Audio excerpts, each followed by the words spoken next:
Hi, my name is Kevin Taylor. I would like to make this clear. This episode will be full of statements that will not make some people comfortable. Some Ghanaians, especially the hypocrites among us. This episode will touch on nerves. So if you think you are not ready to accept the hard truth, my fellow Ghanaian, don't watch this. Ladies and gentlemen, my name is Kevin Taylor, and this is With All Due Respect.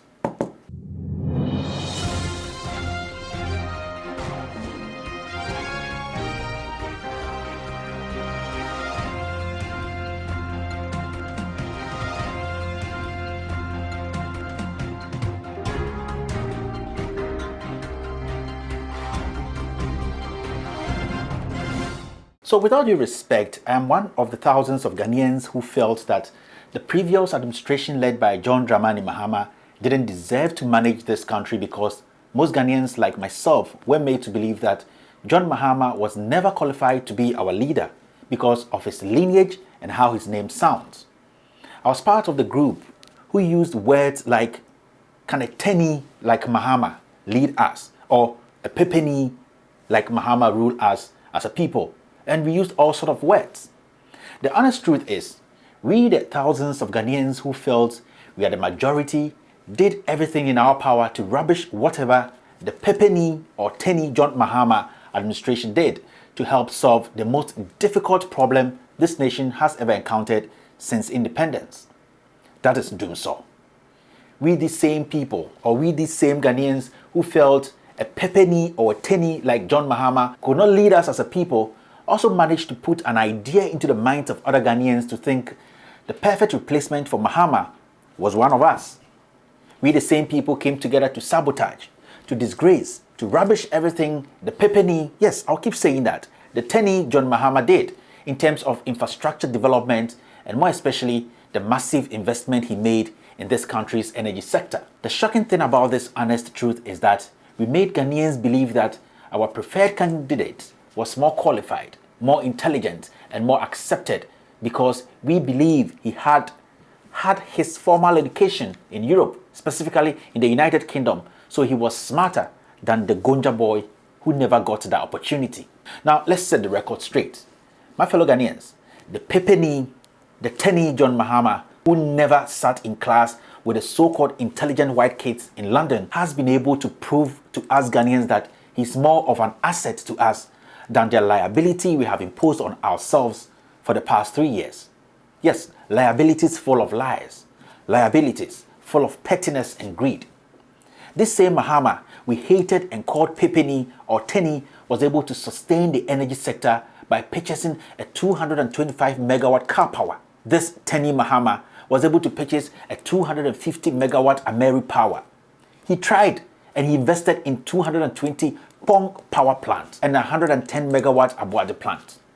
Now, if there's one thing I honestly respect about this same pepeni or tenny John Mahama we hated for no reason was his ability to find a long-term solution to Dumso.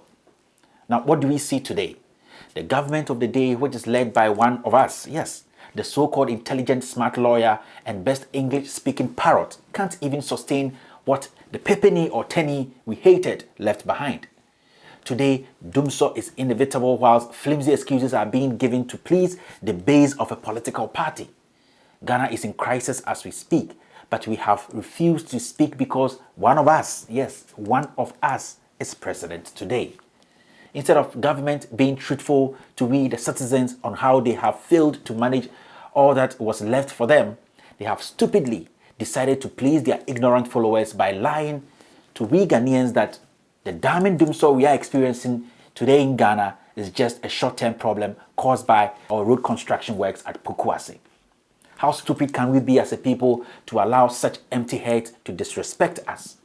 It is a fact that Dumso is inevitable, and the quicker we the people come to accept this current government is clueless in solving the problem, the better for us as a people. I know some hypocrites among us who are filled with hate and have failed to think with their brains will pretend that the words I'm using today is unheard of, especially calling ex-President Mahama a tenny or pepeni, which we the majority use as our political statement when we needed power. Let us stop this mind games and speak the hard truths to each other. We, the NPP, came to power because we used tribalism as a weapon. We know for a fact that the unprecedented infrastructure development that Pepeni, yes, that Gonja boy did is unprecedented in the history of this nation. The truth is, as I speak, this present government has disappointed everyone. Sometimes I feel like puking when I hear my own NPP people say we should speak with facts and evidence. What evidence again do we need as a people to show that we came to power on lies and deceit? The Pepeni, yes, the Tenny John Dramani Mahama, we dearly hated, has things to point at if we ask him what he did. What about us, the most intelligent, well-groomed Vietnam suit-wearing bureaucrats managing this country today? What have we got to show the people? Sending ignorant youth to display placards on the street to tell we Ghanaians the achievement of this government is the most stupidest idea I have ever come across. How foolish can we be as a government, NPP? And how stupid can we be as a people? With all due respect, it is sad to know that in Ghana today, people who became journalists out of pain and hatred for some individuals have allowed themselves to be used as equalization machines for this useless government.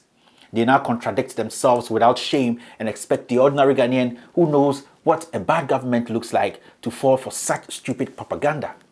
Yesterday, we were the ones praising and hailing journalists who exposed corruption during Mahama's time. But today, we have put them on the death row, all because they have exposed who we really are.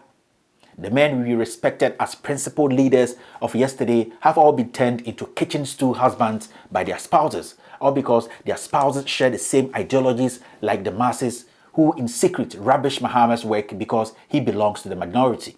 Finally, with all due respect, now let me tell every Ghanaian and the world why this current NPP government I voted for and belong to is stupidly stupid when it comes to governance. What makes this government uniquely stupid is that they are trying to lie about an obvious truth. DUMSOR is inevitable and will become worse in no time.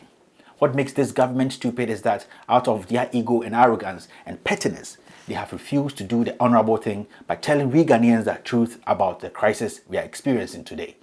They are so ignorant that they only think about pleasing their base for the next election, whilst they have forgotten that not only their base voted for them. When DUMSOR hit, it does not only affect the NDC but every Ghanaian.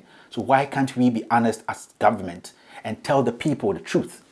This is despicable and disgusting to say the least. Today, if I walk into Ridge Hospital, yes, or the Legal Medical Center, no doctor will ask me which party I belong to before they attend to me. If I walk into Kotoka Terminal 3, I don't think I will be asked which party I belong to before I will be allowed to fly out of the country. I believe strongly that most of the women who now sell at the ultramodern KJTR market and the Kotokraba market don't ask customers which party they belong to before they sell their produce to them. When these generators Mahama pitches during DUMSOR are working effectively and producing at its full capacity, I don't think the light that gets in our homes will only make its way into NDC sympathizers' houses. My fellow Ghanaians, let us wise up and speak the truth. It is never a crime to believe in your tribe or party ideologies, but it is also wise and prudent to also protect the interest of the nation which you live in, and that interest is demanding results from the people you pay with your taxes. If a government is stupid and lack common sense, we should be bold to say it. After all, we made them who they are today. If the Pepeni or Tenny man who did not have the privileges of those we believe had, then why should we not demand more from these people? This government said a lot, and they have to deliver a lot. They can do all the antics and speak all the nice English. They can let their frog-eyed journalists do all the propaganda to make them look good, and their imbecile MPs to misbehave and threaten we Ghanaians out of stupidity. But the fact still remains that they have failed. My fellow Ghanaians, this should teach us a lesson that we should not allow tribalism and hypocrisy restrain us from supporting what is good. After all, the money they use for building or developing this country is not theirs. We should rise above this pettiness and start to look at what people bring to the table. The excuses this government is giving about DUMSOR should tell us that this government is bad news. They are failures and everything shows it. Until this NPP government led by arrogant and empty-headed President Nana Addo Dankwa Akufo-Addo starts to walk the talk, some of us will also or will always see them as second fiddle to the Pepeni or Tenny John Mahama, because Mahama's track record is solid. The truth hurts, but that's the truth. For it is said, and I quote, "Until the lion learns how to write his own story himself, every story will glorify the hunter." End of quote. So until this NPP government led by Nana Addo Dankwa Akufo-Addo learns to work hard and prove themselves that they can do better than the Mahama administration, they will always be referred to as failures and liars. Ladies and gentlemen, my name is Kevin Ekobedu Taylor, and this is With All Due Respect.